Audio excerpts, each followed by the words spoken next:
Hi, my name is Solomon Olalemi, and here's the review of Psychology of Money Chapter 1. In the Psychology of Money, Chapter 1 says that no one is crazy. Your personal experience with money makes up about 0.0001% of what happens in the world, but maybe 80% of how you think works.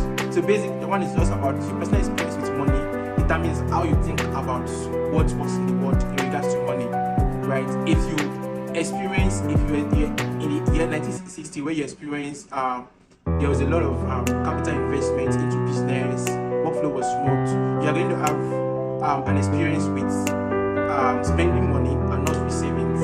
Yes, there's a part I want to read in this book. It says that we all do crazy stuff with money because we are all relatively new to this game, and what looks crazy to you might make sense to me, but no one is crazy. We all make decisions based on our own unique experiences.